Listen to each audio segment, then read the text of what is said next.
Et on va prendre la direction de la Géorgie à présent. On nous attend le correspondant de RFI, Régis Janté. Bonjour Régis. Est-ce que l'on pouvait se douter, avec l'exemple géorgien de 2008, que Vladimir Poutine voudrait manger un peu plus de terrain, j'ai envie de dire, et envahir l'Ukraine?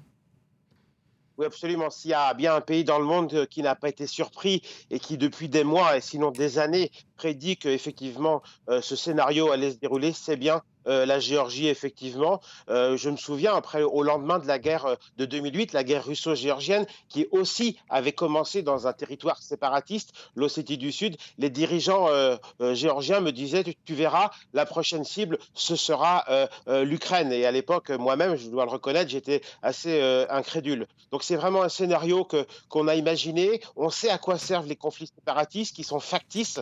Ça ne veut pas dire qu'il n'y a pas de dissension dans un pays, mais de là en faire un conflit, c'est une autre histoire. Ce sont des conflits factices, ce sont des objets fabriqués pour ensuite permettre à la Russie bien, de défendre ses intérêts géopolitiques tels qu'elle les entend. Après, ce qu'on observe ces tout derniers jours, ces dernières 24 heures, même je dirais, montre que le scénario est en train d'aller au-delà de ce qu'il a pu être en 2008 en Géorgie. Jean-Yves Le Drian, le chef de la diplomatie française, dit s'inquiéter pour la Géorgie et aussi pour la Moldavie avec la Transnistrie. Est-ce qu'il peut y avoir de l'inquiétude concernant, la Géorgie où vous vous trouvez, mais aussi la Moldavie donc? Absolument, c'est la même histoire en réalité.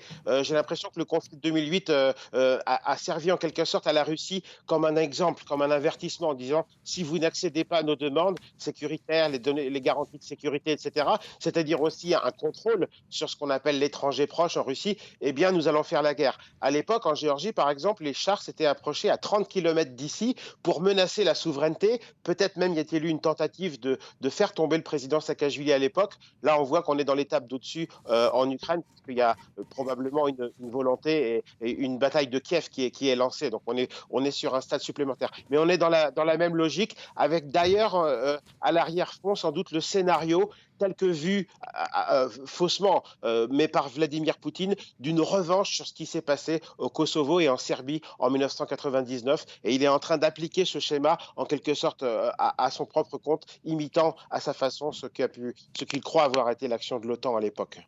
Merci beaucoup Régis Janté pour, votre analyse depuis Tbilissi en Géorgie.